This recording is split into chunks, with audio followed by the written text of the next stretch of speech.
ভোলার রাজাপুর ইউনিয়নের ৭ নং মেদুয়া গ্রামে আবু হাওলাদারের জমি তারই প্রতিবেশী নান্নুসহ তার ২ ভাই মসজিদের নাম দিয়ে ফসলি জমিন ভোগ করার চেষ্টার অভিযোগ উঠেছে বলে জানা যায়।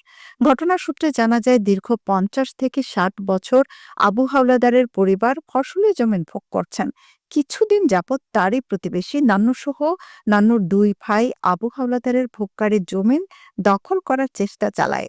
তবু হাওলাদারের ফসলের জমিন মসজিদের জমিন বলে দাবি করে আসছে নান্নু সহ তার ২ ভাই।